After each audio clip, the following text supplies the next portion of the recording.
Welcome everyone to the Legacy Conference Committee. Nice to see everyone, and we're very excited to be at the point we are. And so we're hoping, Chair Fung Her and I are hoping that we can go through the bill today. And so if that's okay, we'll just kind of hop right into it with our star staff and have them go through the bill. We have agreement. I'm sure that's understood why we're here. And so we're hoping to pass a bill and send it through our bodies and then have that go to the governor. But so with that, we're hoping to do the walkthrough like I mentioned. And co-chair. Thank you, Chair Lilly, and thank you, members. Once again, the timing. Give it that you're going to be chair vote twice. I'm fine with that. I'm glad that we have a very engaging conversation last time when we had this committee that allowed Chair Lilly and I and give us the direction to make sure we reach a compromise. So I want to thank all members in advance and before we walk through the bill, and it's been nice working with you, yes, going back and forth on our agreement. So thank you, Chair Lilly. Thank you, Co-Chair. It's the way the legislature works now that it transfers gavels by day. So we're falling on the House's day. So my apologies to our Senate colleagues. I'm uncomfortable myself with having the gavel. So with that, I'm hoping that Mr. Hagemeyer, do you want to, if you're ready, could you kick us off and go through the bill? Everybody has it in their packets, and hopefully and it's posted online and I'm guessing people have had an opportunity to look at it in the public, but Mr. Hagemeyer. Yep. Mr. Chair, I'll start going through the spreadsheet and then I'll pass it off to Mr. Mueller once we get into the arts article. The spreadsheet that people should have is titled Legacy Finance Committee, HF 1999 Conference Committee Agreement. The bottom right corner says date stamp of 5/5 and 8:35 this morning. Sorry, 8:46 this morning.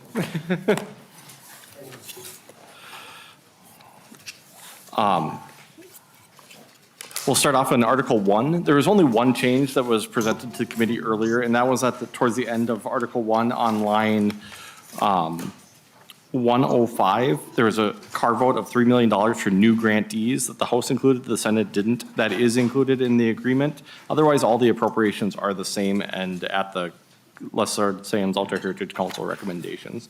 In total, the appropriations are $171,135,000 the first year and then $655,000 the second year. On line 121 is the Clean Water Fund. And again, there was only one change between the House and the Senate, and that was found on line 140. The Senate had a carve out for River Watch program out of the continue river and lake monitoring and assessment efforts to meet the 10-year cycle, and is included at $163,000 per year. In total, the Clean Water Fund will appropriate $158,897,000 the first year and $159,499,000 the second year. On line 210 is the start of the Parks and Trails Fund. There were just minor differences between the House and Senate, how we got to the 40-40-20 split and then keeping a 5% reserve. The House numbers are included in the conference committee agreement. In total, it appropriates $72,155,000 the first year and $64,455,000 the second year. All three of those, I believe the Outdoor Heritage Fund leaves a 6% reserve, the Clean Water Fund leaves a 5% reserve, the Parks and Trails Fund leaves a 5% reserve. On line 231, you'll see the Arts and Cultural Heritage Fund. I can start going through the first little bit and then I'll pass off to Mr. Mueller. On line 234 is the State Arts Board. You'll see the agreement is to include $72,174,000 for arts and arts access initiatives. The carve out for free access days was not included. There's $13,532,000 for arts education. There's on line 238, $4.511 million for arts and cultural heritage. On line 239, you'll see $2 million is included for the significant public arts installations celebrating Minnesota culture and heritage, and that was a new proposal this year. And then in total, you'll see the subtotal for the Arts Board is $47,421,000 the first year and $44,796,000 the second year. Under the Historical Society, the statewide historic and cultural grants, there were a couple of appropriations in FY23 that the Senate was carrying that were a governor's rec. Those are included in the conference committee agreement, so you'll see 3 appropriations under the 23 column. And then I'll just mention the 24 and 5 numbers. The statewide historic and cultural grants, there's $13,486,000 for the biennium. Under statewide history programs, there's $15.5 million. There was a carve-out the House had for historic buildings that is not included. There is a carve-out of $50,000 per year for the Making Minnesota book. And then on line 248 is history partnerships at $5.25 million.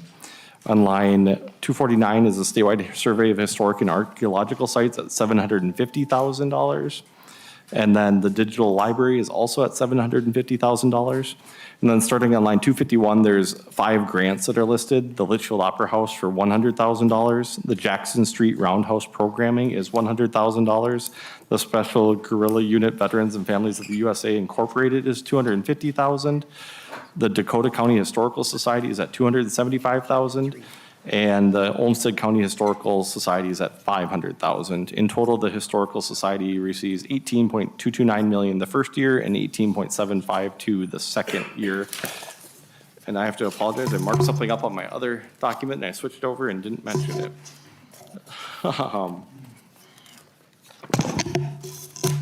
You'll see a change under admin. We're just shifting one appropriation from 25 into 24, and then in order to keep the balance at a 5% in 24. Line 245, the statewide history programs, is reduced to 225 the first year and then increased by 225 the second year. So on that line, it'd be $7,395,000 the first year and then $8,125,000 the second year. And then when we get to the admin, you'll see which appropriation was moved. Sorry, that was on line 245, the statewide history programs. Thank you, Mr. Hagan. And we'll post a new sorry. spreadsheet as soon as we get this completed. Under line 258 is the Department of Education. The regional public libraries are included at $5.5 million, and then the water safety grant program was also included at $250,000. In total for the biennium is $5,750,000. I'm going to pass off to Mr. Mueller to go through Department of Admin. Thank you, Mr. Hagemeyer. Mr. Mueller? Mr. Chairman, I'll start with the Department of Administration. Starting on line 263, Minnesota Public Radio is at $4.1 million. That's sort of a split between the House and the Senate amount. Amherst Public Radio on line 264, again, $4.1 million, compromise between the House and the Senate. Under Minnesota Public Television on line 265, it's $9.5 million, and then on line 266, it includes the Senate had the Minnesota Military and Veterans History Stories, so that is part of the agreement. Line 267 is a project SUNY Lee Public Art Grant to St. Paul for $500,000. Line 268 is the Wilderness Inquiry Canoe Mobile at $1.1 million. Como Zoo on next line down is $3.45 million. Science Museum of Minnesota at $1.65 million. Then Appetite for Change at $200,000. Lake Superior Zoo on line 272, $300,000. Great Lakes Aquarium, line 273 at $500,000. And then the State Band on line 274 is at $50,000. The next lines, starting on line 275 through 283s, are a number of projects that on the Senate side were either mostly under the Humanities Department, and they've been, with this agreement, they've been moved up to the Department of Administration. So I'll read through these, and starting on line 275, the Tibetan American Foundation at $50,000. the Lion Dance Project at 25,000. On line 277, the Keller Regional Park, the courts there are at 500,000. Line 278, 's the Takra USA, 50,000. Line 279, this program for the 4-H shooting sports grants. Under the Senate side, this used to be under the Department of Ag.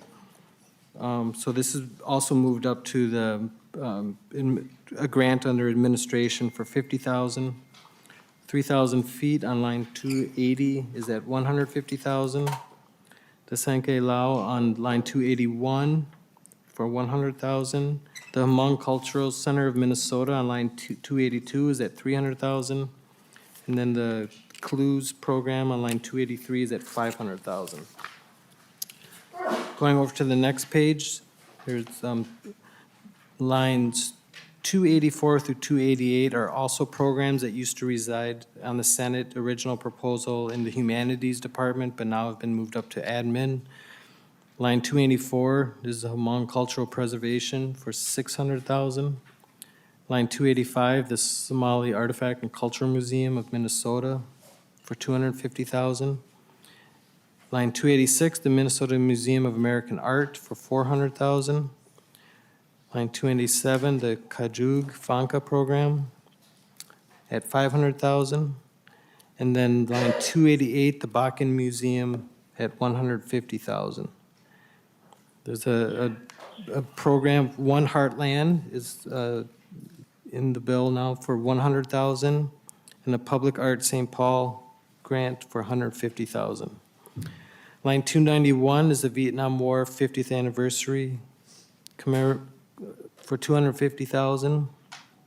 There's the line 292, the Veterans Memorial Park in Wyoming, 100,000. There's a Forest Lakes Veteran Memorial on line 293 for 100,000. Line 294, the Great Northern Festival for 150,000. The line 295, the Governor's Council on Developmental Disabilities for 50,000. And then Minnesota Council on Disability on line 296 for 250,000. I'll go down now to line 298 is the phase 2, the Mong Plaza. This is where there's going to be a change in the spreadsheet, just in the allocation between years. So line 298, under fiscal year 24, strike 225 and insert 450. And then the second year, 2025, will be 0. So the total amount is still 450. We're just moving all in the first year. And that corresponds to the change that Mr. Hagermeyer made under Historical Society to balance that out between years. Line 299, the Camille Gage Fellowship is at 110. And then line 300 and 301 are sort of joined together in one appropriation. It's 360,000 for the Minnesota African American Heritage Museum and Gallery. And there's a carve out of that amount for the Caldwell Fine Arts Outdoor Mural of 110,000. Under Minnesota Zoo, there's 400,000 per year, or 400,000 for the biennium, that same amount that was in both the House and the Senate. Under Humanities Center, we'll start with programming on line 307. It's $2 million per year. That was the amount that was in the House bill. Under Children's Museums grants, there was a little bit of change between what happened in both bills. It's more of a grant program now. The House originally had 2 different grant programs, one for projects over $2 million of operating budget and one for under $2 million. So what's in the agreement now is one grant program that will have $2.2 million in it for children's museums throughout the state, and then separately named is Children's Museum of St. Paul for $1 million. And then the Senate had listed individual museums at a set amount. That is not in the final agreement. They'll all be working through a grant program. That's on line 310. That has 2.2 million total available to it. So going down to line 323 is now dealing with Humanities Center. There's $75,000 for outreach, for grant opportunities.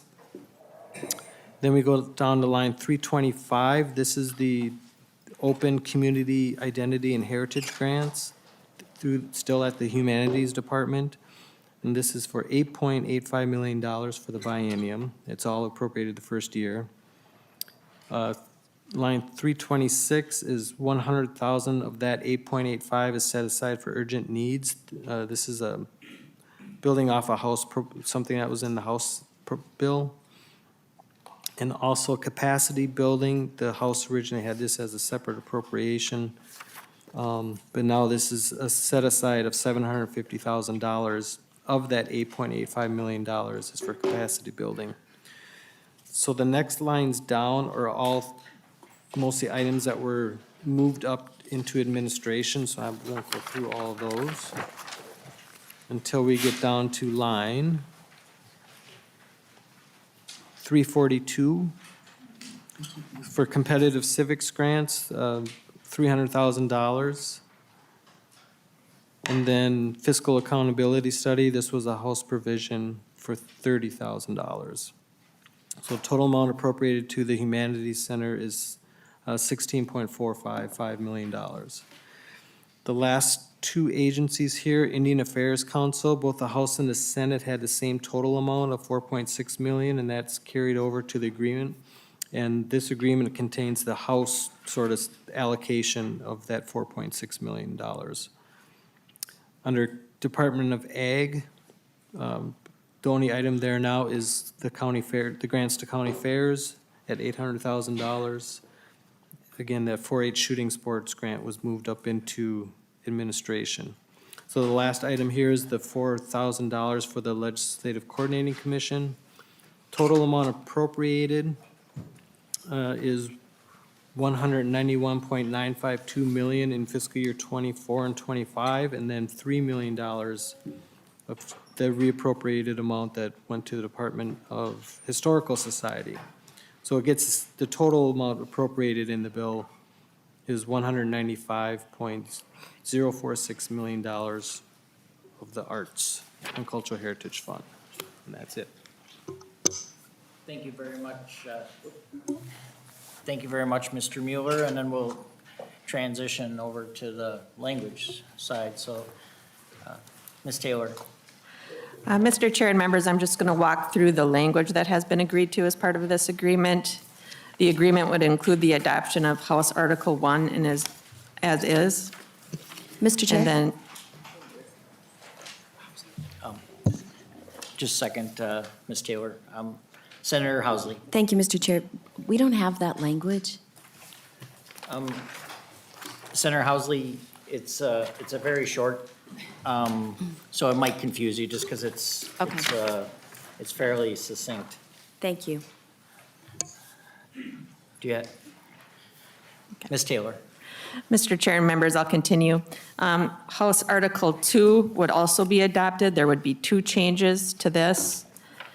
The Senate had a carve-out for the Red River Watershed Management Board on lines 41.33 and through 42.13. That would be included, and you saw that in the spreadsheet as well. The House also had language that would make the Clean Water Council recommendations annual. That was Section 15. That would not be included in the agreement.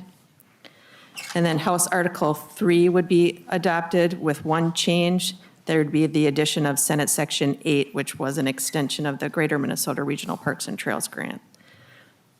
And that would conclude 1 through 3. I believe Mr. Stanley will walk through the remainder.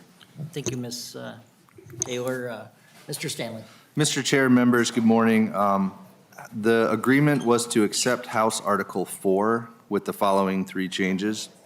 There was language on the House side, line 74.16 through 74.27, that would have prohibited organizations with certain offenses in the last 24 months from receiving Arts and Cultural Heritage Fund money. There was also a related Section 4 on House lines 92.11 through 92.14 that were not included in the agreement. There was also on House line 77.23 through 77.31, a requirement for what the House had done with the Regional Arts Council money is say that a sum certain had to go to the arts councils. Instead, the agreement was that what would happen is it would say that 30% had to go to the regional arts councils, which is similar to what's been done in the past. Normally, this says up to 30%, but what it's going to say in the agreement is 30%. Then the final change I'll draw your attention to in Article 4 is Senate line 77.11 through 77.13. This is a prohibition on money appropriated to the Humanities Center being used for travel out of state. This is something that's normally in this rider, and the agreement is to include it this time around as well. And then regarding Article 5, Mr. Chair, the agreement was to drop Article 5. It's going to be resolved elsewhere, I believe. Thank you, Mr. Stanley. Ms. Davis, did you? No, oh, okay. You were on my. So,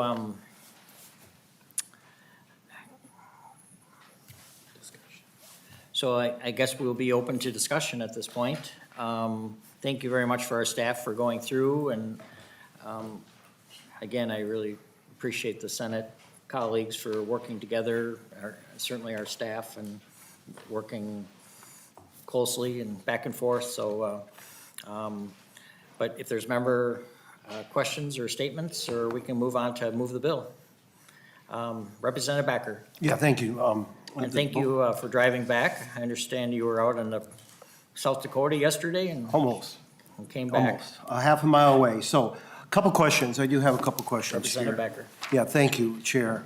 On line 298, we changed, and I might be off, I appreciate the staff, but that was, we really, unfortunately, just got to look at it here this morning, which is quite concerning, but why on line 298, the first year, we are moving everything to 450,000 and no appropriation the second year? That's, you know, what happened there? Would like to know that, please. Representative Backer, I think I can address this, or my co-chair. My understanding is it works better with the project, or the project, and pushing through and to completion if it's funded all together. So it was just kind of an oversight that we had kind of missed, and it's pretty easily rectified. And my apologies that we actually just rectified it. We missed it. So I don't know if co-chair Kerr has a comment. Yeah, the original intent of the language, the original language was for the first year, but we missed the oversight, as Chair Levy has said. So we noticed that as we worked through the budget this morning, and want to make sure that we are correct based on the original provision and how we agree upon. So that's why. Okay. Thank you. Representative Backer. Thank you. And I know there was some of this stuff that was moved from one to other. Is this a completely new carved out, or was this someplace else in the legacy bill? It's somewhere else. It's under Humanities Center at Okay. at the original point. Now, based on our negotiation, we had, we decided to agree that the individual earmark project should be under the Department of Administration. I know that might not be to the comfort of all the stakeholder, but at least that's the decision that we come to a compromise. So, and thank you. Representative Backer. Co-chairs, so whoever wants to answer it. Yep. You guys can flip coins if you want, so that's up to you. But no, so that amount was appropriated initially, we're just moving it over there, okay. My next question has to, and I don't know if it's a staff question or the chairs, from the side by side, I know the House was a little different than the Senate. How many new, because the House was pretty much a grant program, which I really appreciated. It was more like, okay, people try the process. We had less direct appropriation in the House side, and I really appreciate. how the chair did that with us. But I know there's been some changes. This is really first time to look at it completely. How many new carve-outs for projects is done with this agreement? And I don't know if that's a staff question, if there was 9 or 10 new ones that weren't, and of those carved out, how many came out of the air and is supposedly all brand new with what we didn't hear on the House or the Senate side? If we could have that, because I would think the public would like to know that.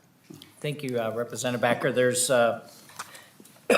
many of the projects that are included in here have, in our previous biennium, have received money through the humanities grant process. So most or all are picked up. The Senate did name projects, and so we were aligned with that position more closely now. And so that's, I think that's pretty much the lion's share. There might be, I think we did, I think that pretty much covers. Anything from you, or is that good? Is that good? Is that- Co-Chair Hare.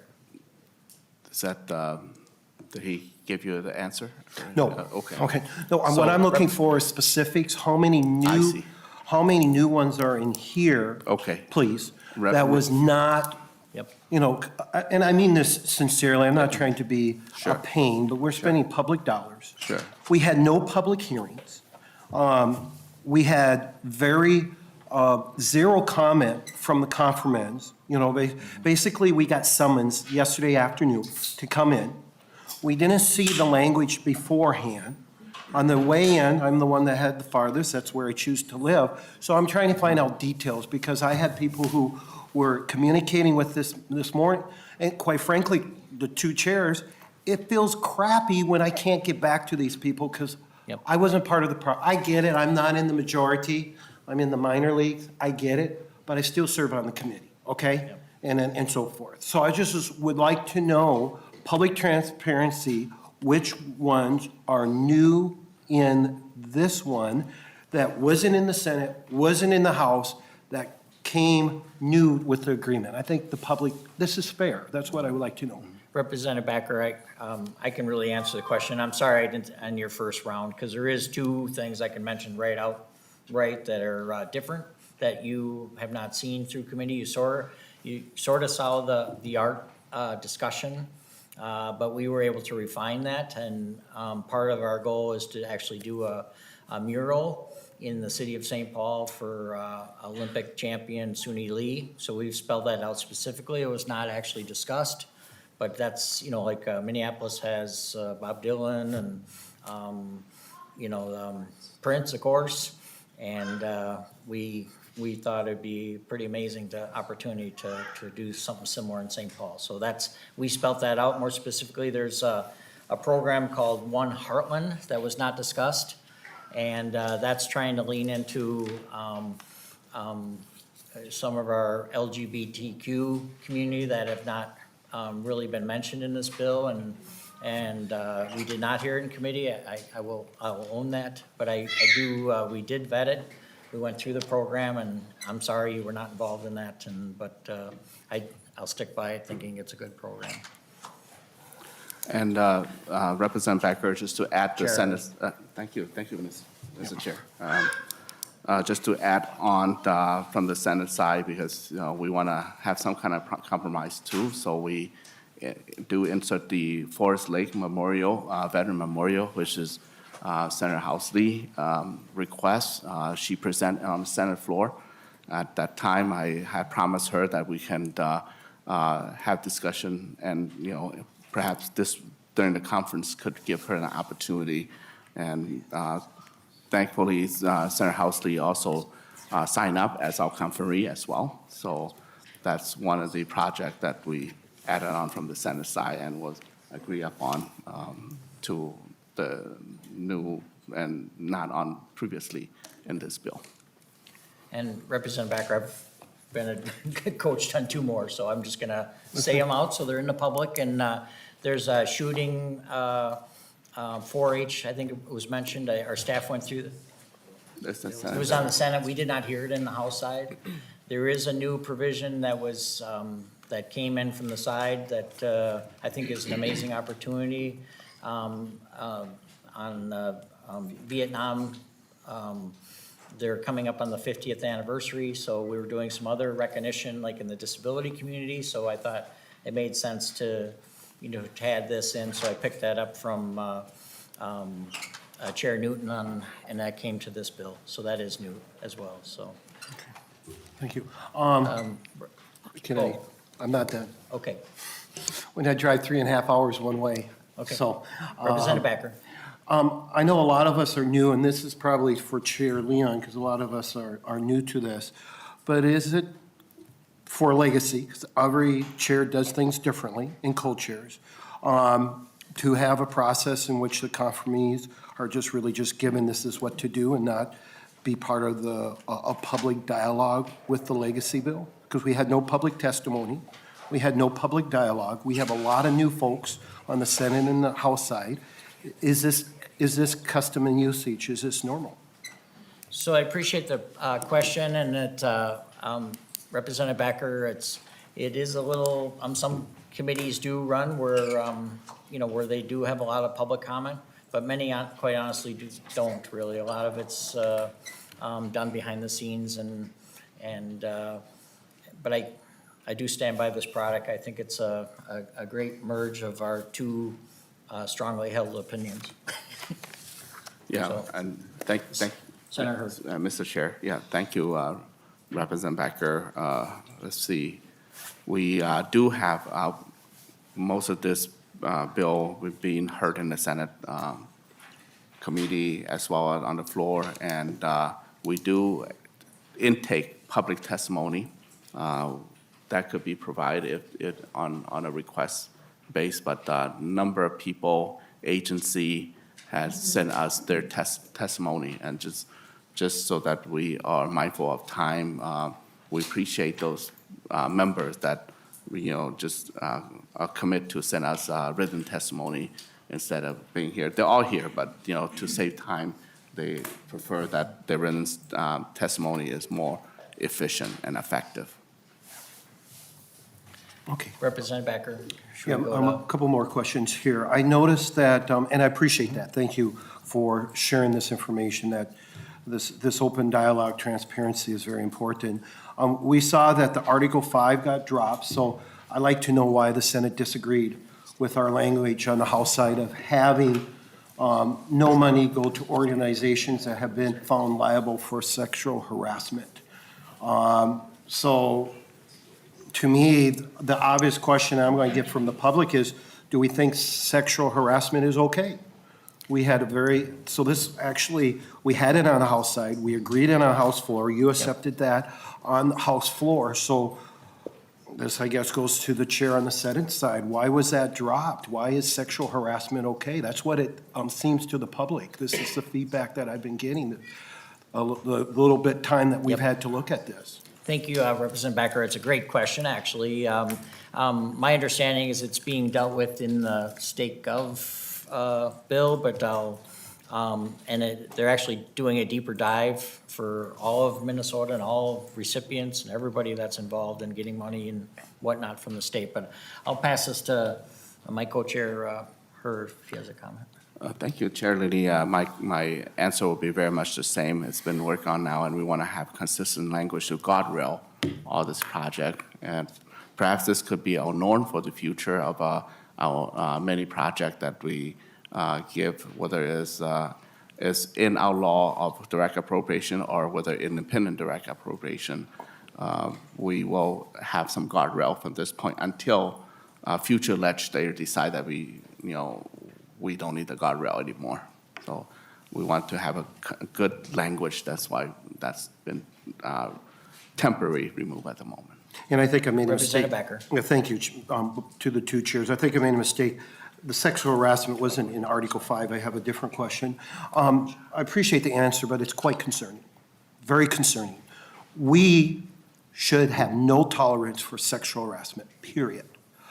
On the House side, they've heard plenty of stories of me serving as an EMT. I have been on runs where I've had to address my patients who have gone through sexual harassment. And it's not fun to them, it's not fun to me. I think we're going down, quite frankly, it doesn't matter what state gov is doing. We are responsible for this separate allocation of money, the 2 chairs.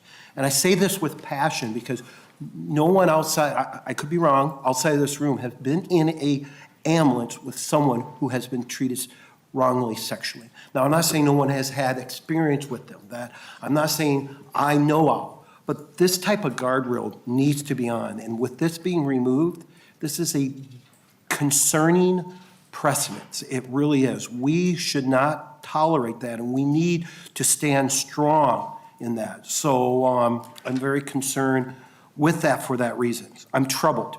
I'm very troubled. Because if we don't support our fellow humans, and say, this is not right, this is extremely troubling. I don't know if you guys have any more comment on that.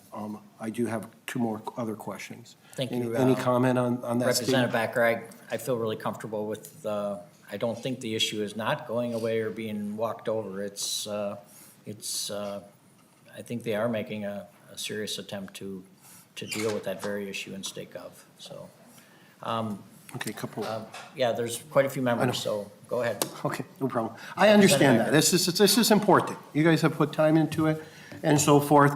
I will professionally disagree with you, Chair. Okay, this is how we do it. I professionally disagree with it. Article 5, talked about, we had a provision on, with the financing. It was on the House side to make sure that things were done correctly and with good accountability. What happened there? Why was that article dropped, the House Article 5 and so forth? Because that dealt with the making sure, on the financial aspects of it. Representative Becker, I'm gonna pass it to my co-chair, but I know that, that we're really looking at all the finances, and I'm comfortable with the way we're spending this money, working with the partners and working with the admin or the humanities or Historical Society or Lassard Sams or Clean Water. I'm certain that that people are going to be looked at and definitely studied. So, Co-Chair Hurd. Thank you, Representative Backer, and then I, for one, will join you and make sure that there's no prevent sexual harassment. That's the idea that we are in concurrent with. In terms of Article 5, right now has been dealt with in state and local government, so they can find the right language. We're in the legacy in the arts and culture field, so we want to make sure that the language is precise and is prudent in a large degree, and that will apply to most or pretty much all the legislation that go out of here.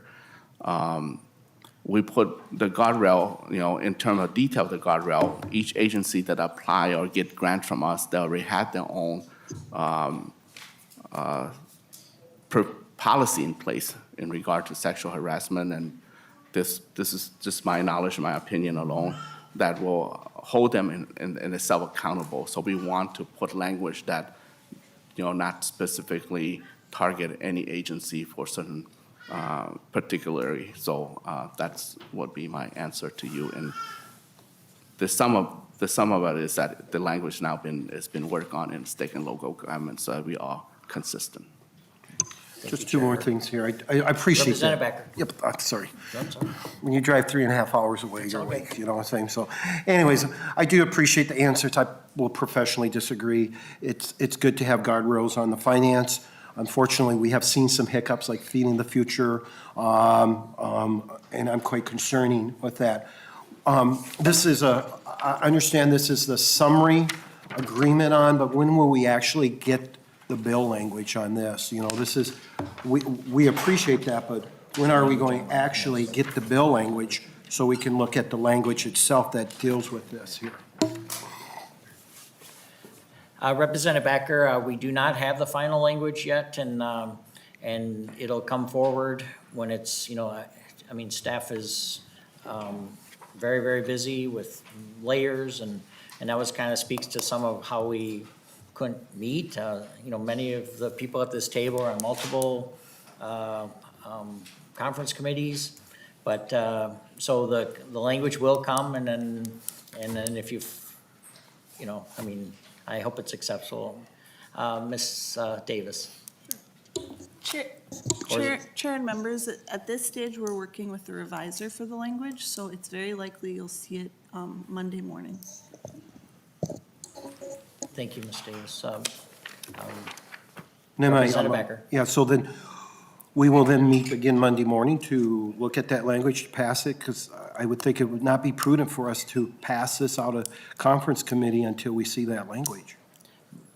Representative Becker, my knowledge is that it's pretty common that we pass it now, and then if you find it offensive, I don't want to sound harsh, but you can either sign it or not, I guess.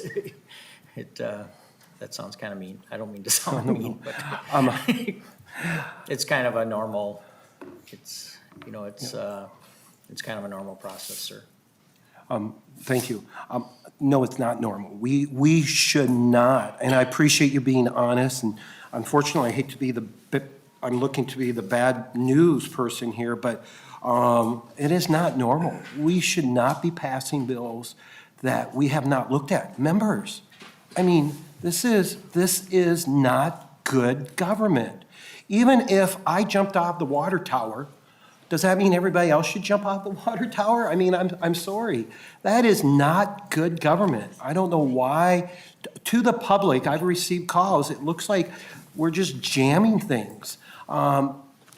You have the majority. You're going to get what you want. That's part of the gig around here. But it is not normal to vote on something that you've not have the bill language. In the private sector with our families, that's just not good policy. Doesn't mean if you agree with the policy language or not, it's still not good. It's just like if the Republicans were in control and we wouldn't let the minority look at it, everybody would be up in arms. And I respect you as a chair, but at the same time, we have to be good stewards of the public dollars. We have people in this room who would also like to see it. And I would suspect, I might be wrong, but I would love to see the bill language because words matter and how they interpret it down the road matters. We just cannot be pushing this through, members. This is just, you don't have to this is a nonpartisan issue in my opinion, and I maybe will get chastised by other members here, and I'm fine with that. I have big shoulders, but it's a nonpartisan issue to have bill language in front of us there, and so forth. So I'm extremely concerned about it. I'm concerned about how the Children's Museum seems like they got shafted, especially in Greater Minnesota, but that's a different conversation. I think what's the most important conversation right now is the bill language. We cannot be passing language that we have not. It's first of all not fair to the staff because they don't know what our intent is. They can't read my mind. My wife can't read my mind, okay? So our staff, which they do a wonderful job, this is putting tremendous pressure. I would ask the two chairs that we wait for the bill language, meet Monday for 10, 15 minutes. Yes, we're all busy. I was busy. I had a whole morning planned. I'm here. I don't buy the argument that we serve on multiple committees, but I do buy the argument that we need to be transparent and not be passing language and so forth that we haven't read. That's my 2 cents. I do appreciate your guys' time and so forth. As you know, I do not talk too often, Chair. Yep. But I'm passionate about this. Thank you. Thank you, Representative Becker. It is, I'm sorry to reiterate it, it is fairly common that we work on the financial side of things and language falls into, there's not surprises in this language. It's clearly in the sheet. Representative Chaw, we have a list, so sorry if you're on it and we have it, so please make sure. Representative Chaw. Yes, thank you, Chair Lilly and Chair Herr. I just want to take this moment to highlight, some of the fundings that is going towards the Mong community. As you know, my I'm representing Ethan Cha, representing 47B, and I am a refugee to Minnesota. But before I start, there are some important people here that I'd like to acknowledge, and that is the soldiers from the SGU unit. I would like them to stand to be recognized, and that would be Lieutenant Tongba, Tony Shaya, Captain Sainu, Captain Genghis Khan, and Lieutenant Nang Sheng. These four gentlemen here are the surviving SGE soldiers from the Vietnam War, called the Secret War of Laos, which happened in Laos during that Vietnam War. They are part of an appropriation group here that we're giving money to, and I'm going to tell you my story to help kind of wrap this together.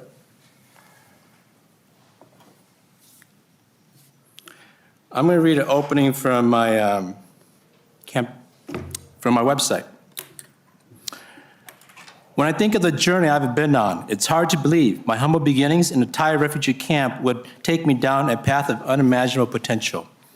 The chain of events that started with my father, recruitment to the CIA to fight the secret war of Laos, led to opportunities in education, careers, and experience that could only be described as the American dream. My early education at Webster Magnet Elementary School here in St. Paul, as a new refugee, taught me the values of a well-rounded foundation. The supplemental educational support provided by the Cub Scouts and Boy Scouts gave me the sense of belonging and life skills that I still use every day. It laid the foundation for me to become a small business owner, rancher, farmer, stay-at-home dad, a coach, and today, a state legislator. My childhood home, an apartment on the second floor of the Belmont Strip Club at the corner of Dale and University, motivated me to work really hard. In 1996, we moved to Woodbury, where I first had my daughter and started our family. I want to mention this person because he may be forgotten, but not to me. One of the greatest lessons I learned was from a stalwart figure in the St. Paul Rondo neighborhood.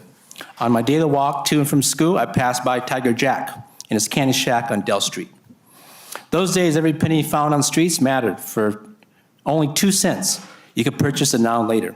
I came to the understanding much later that it wasn't about the candy shack or the now and later or the money. It was that Tiger Jack was dedicated to the most vulnerable members in a community. For 2 cents, he made me feel important and valued.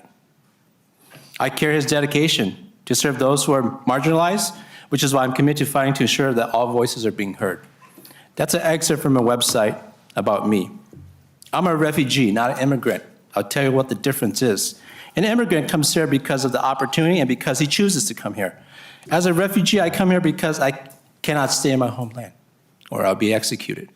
My parents cannot return to their homeland, or they'll be executed. It means I'm a refugee. I made America my home. America took me in. Minnesota gave me a home. That is why I am a state legislator here in Minnesota.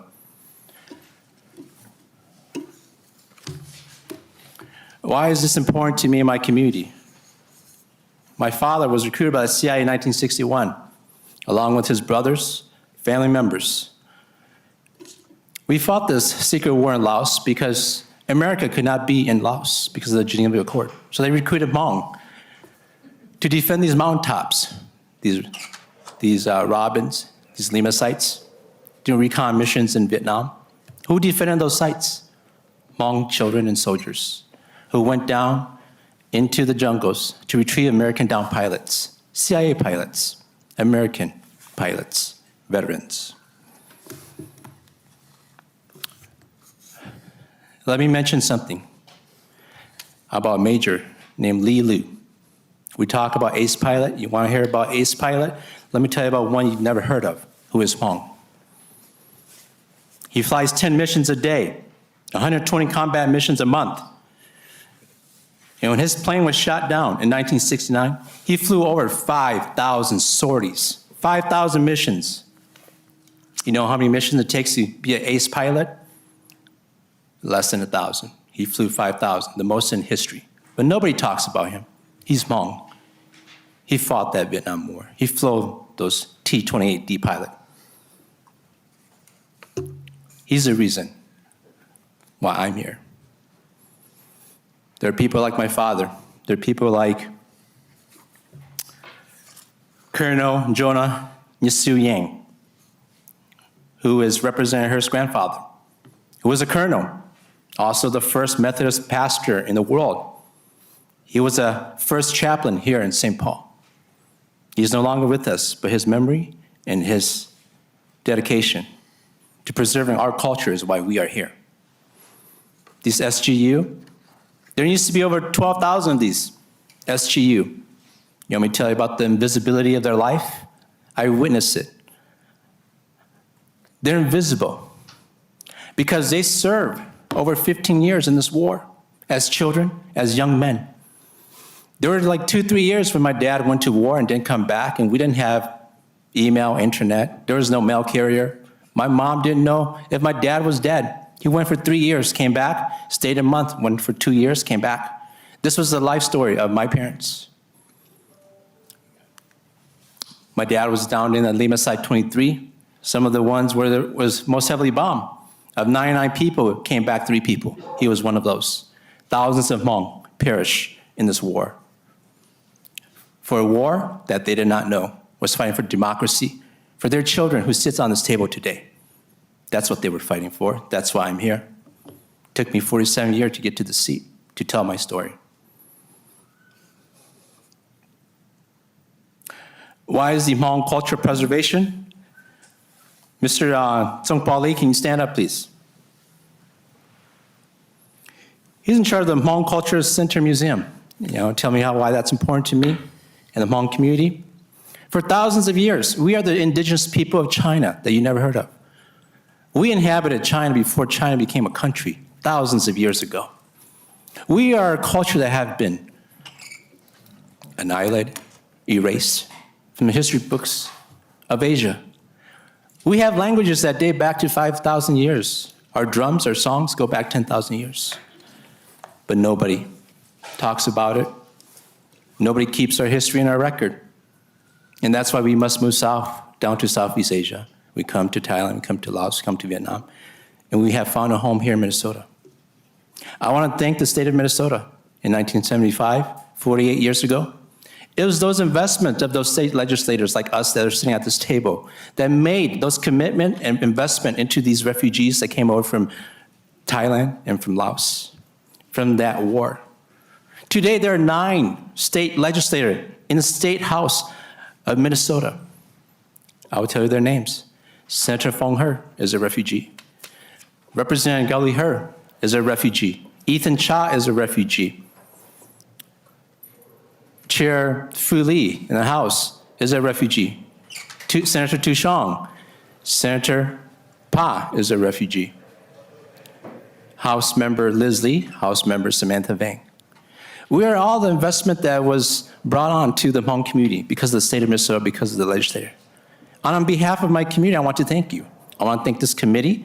I want to thank those of you that see us. We're no longer invisible because of people on this committee, because of people in the state of Minnesota. And today is a proud day. It's proud. My dad is not here to see me. But the journey I took to get here, to just say these few words, was the purpose he brought me to America, to live this American dream. This is the American dream. This is what we fight for in 1961.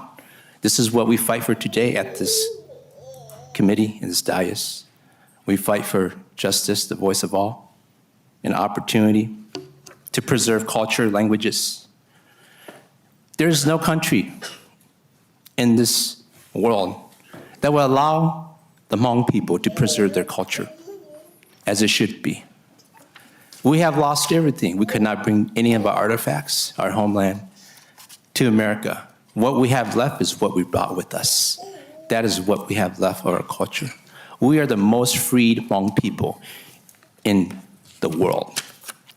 And we are here in Minnesota. And so we thank you for giving us the opportunity.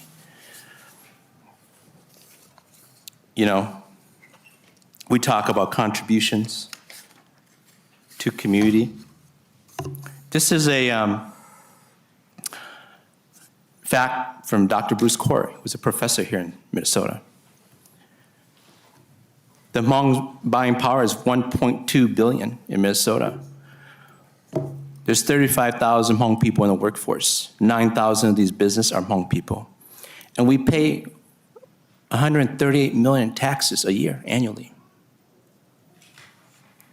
And in rent, we pay about $8 million. That's our contribution to the state of Minnesota, on top of the 9 legislators that sits here at the Capitol. I just want to thank Chair Lilly, Chair Her, my committee members on the Senate and the House side, and to the staff, and to all of you who have shed a light and given us an opportunity to not be invisible and to be here in Minnesota. Thank you.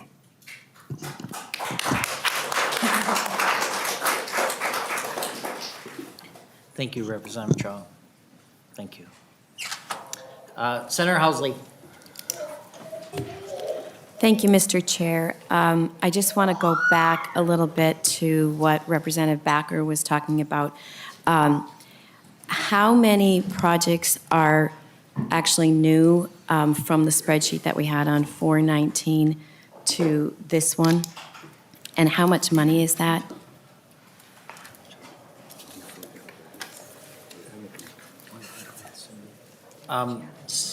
Senator Housley, I mentioned 2 projects that, one, Heartland is for $100,000. The SUNY Lee mural project is at $500,000.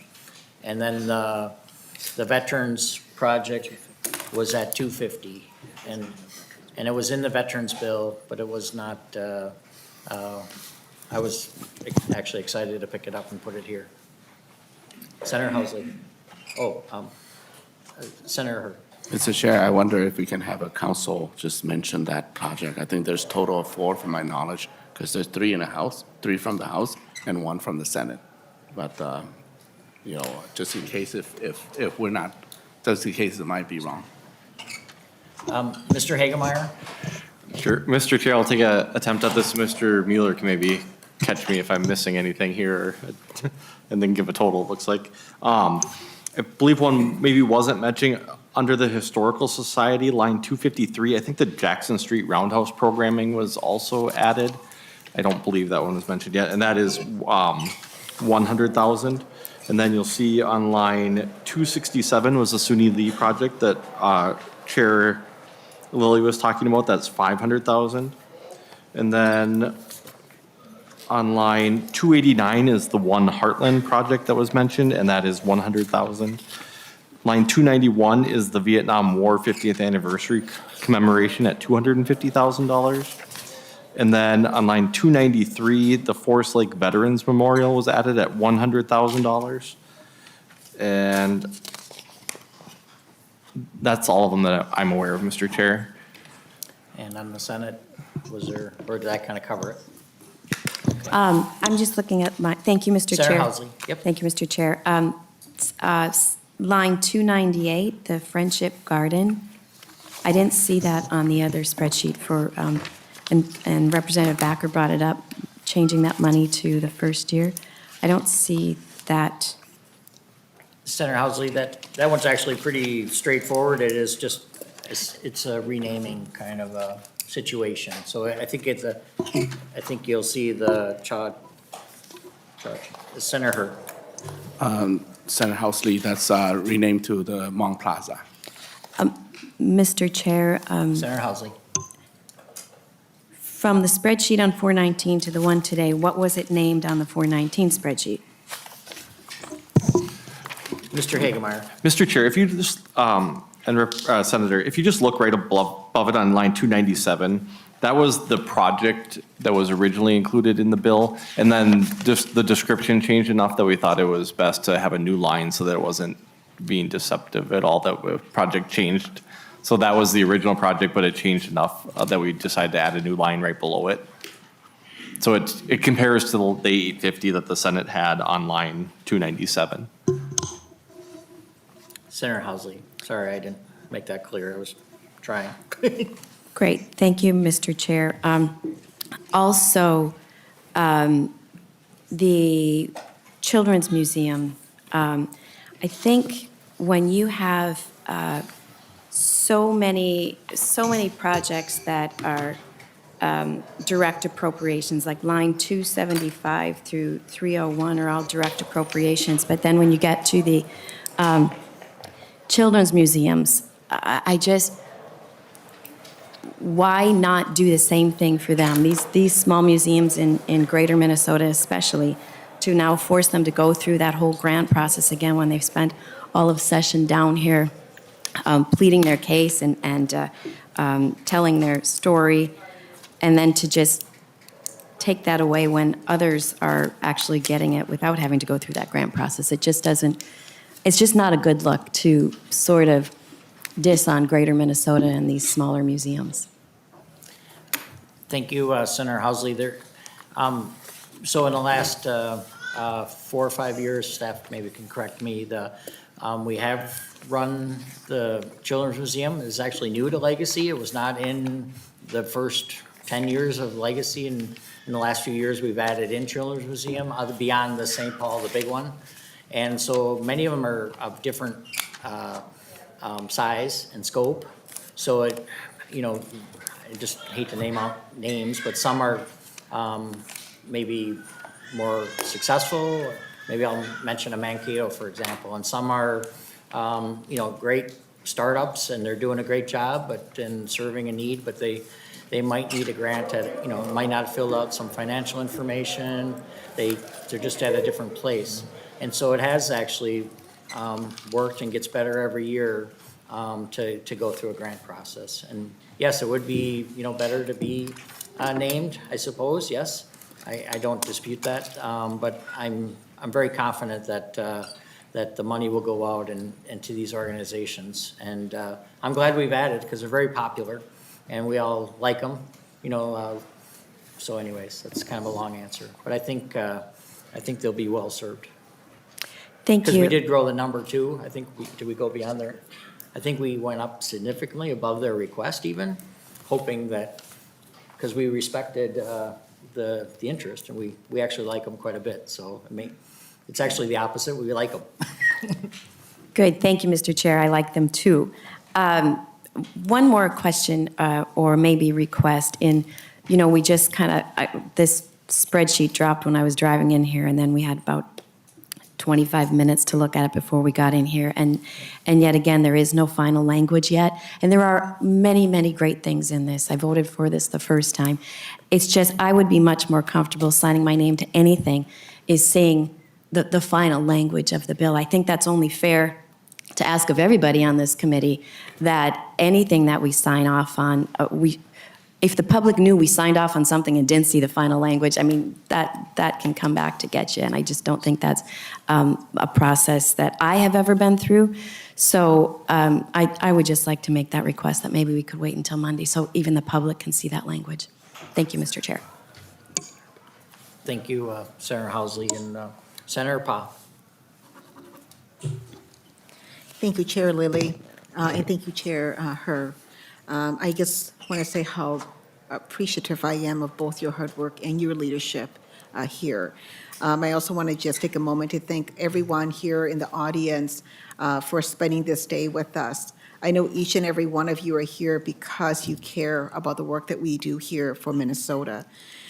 I want to speak a little bit to direct appropriations members. We have heard from our communities and our constituents how important direct appropriations are and how critical it is truly to support and invest in our historically underrepresented, underinvested communities, which are predominantly communities of color, which makes up about 22% of the population here in Minnesota, but historically, and it still continues to only receive about 2 to 3% of state investment dollars.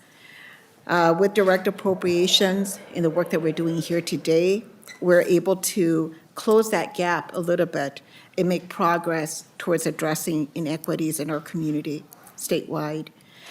But I do just want to say I look forward to us doing better, because we can. And I want to thank all of our Senate and our House members in this committee for the work that we've done together to get this bill to where it's at. And thank you to both chairs again for your hard work and leadership in this. Thank you, Senator Paul. Vice Chair Hussein. Thank you, Charlie. and Chair Fang for putting this great bill together and for your dedication and hard work. We are investing in Minnesota. Outdoor heritage, clear water, park, trail, arts, culture. We are not leaving behind anyone. We investing clear waters to be funded, so we make sure that all Minnesota have a drinkable water, swimmable water, and also Minnesota has a rich cultural history when it comes to arts, and that's how we tell our stories. We are included, all communities, and everyone's history deserves to be told and cultural to celebrate. Thank you, Representative Chow, for your remarkable stories, and it touched me. We all came to America, different timing, and Jerry Spring, I didn't know he was an immigrant when he came to America. I was reading his story, but he was able to, his legacy is still with us. And many of us are doing great things for the state of Minnesota. This is a great bill, and we are going to do a little bit more every year and work hard for all Minnesotans. And I want to thank for committee administrator Mike for your dedication and your hard work, and our House Research and the Senate both for putting a lot of time to address the equities and the things that is needed, because the cultural and arts that's the only way we can tell our stories. And thank you for both chair for putting this amazing bill together. Thank you. Thank you, Representative Hussein. Thank you for your comments. Co-Chair Her. Thank you, Chair Lilly, and thank you, members. And I appreciate both sides of the body, and I could thank this House body for putting your trust in Chair Lilly, and I thank the Senate side for putting your trust on my side too. At the beginning of the conference committee, as you see, both bills are so far apart. It has the same target, but the language, the dialogue and the budget is, and the identifying is so far apart. But we thank you for your trust that make the path much more easier for us as 1 week and a half has passed by and we finally come to an agreement, a workable agreement.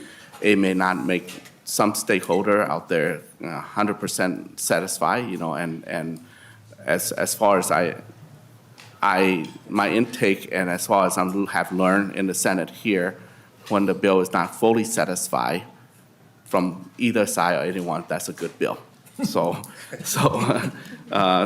Mr. Chair, I'd like to make a motion that we adopt the agreement that we have here in front of us. So Senator Her has moved a conference committee report, or moved adoption of the agreement. All those in favor, please say aye. Aye. Those opposed? No. Motion prevails, and so the agreement's adopted. And Senator Her, any additional comments that you'd like to make? And then I'll probably wrap us up if that's okay. Yeah, thank you. Thank you, Madam Chair, and I appreciate the long story from Senator Cha's, Representative Cha. It's worthwhile hearing it, and let me tell you a little story too. When my family got sponsored to Sioux Falls, South Dakota by the Zion Lutheran Church, at that time diversity was at a different place. Perhaps its diversity is more European continental based. And they want to make an effort for us to feel at home. And so almost every weekend, the congregation of Zion Lutheran Church would announce that if anyone travel from Sioux Falls to Minneapolis, make sure you pick up a bottle of fish salt or soy sauce. And so it's almost a quest of fire for them to send out someone in search of something that's very exotic. And that time, it's so hard for them to find even bottled soy sauce or fish sauce, but they make an effort to do so. And so that's a philosophy that I wholeheartedly, that what the early American had given to us, and I will continue to live on that legacy. And I see in this room here, representative diversity. We not just have, our Hmong Americans representative who represent the entire district, represent all Minnesotan, but we also have our Somali American as well, who represent our diversity in our state. So as you can see, the makeup of our committee in terms of arts and culture, there's so much that we need to allow that room for our new American to tell our story, and in the way that we have control of the storytelling. And this committee and this policy will give us that space and time. So thank you all, Mr. Chair, for allowing me to give a conclusion. Got a little note here. While you're preparing your thoughts, I'll just throw out there that staff are instructed to make technical corrections based on the agreement as they prepare the conference committee report. So just want that noted for the record. And Senator Hurley. I'm good, thank you. Representative Becker. We voted to adopt the bill, and then you added that at the end. Then the motion should be rescinded to include that if we're going to do it correctly. Am I not correct on that? Because you're just throwing a statement out there. That's just like the type of discussion that I had. I had a discussion, and everybody else, and we had some passionate discussion here. But that was not part of the motion, so the motion really needs to be rescinded, and then that needs to be added. If we're going to do it, if we're going to pass a bill that we're not going to see the bill language, at least let's do it half correct for something that we're doing that's insane, because that is not normal around here. It should not be normal around here, Chair. Representative Becker, it actually is normal. It's not. At the end of session, we often include the final comments that technical corrections will be made, and we just pass something in rules to the same nature as the end of session approaches. So it's not a sleight of hand at all. It's really quite a normal procedure, and it's not a Republican or Democrat thing. It's quite common. I've served half my time under your leadership and half under ours. It's not a sleight of hand.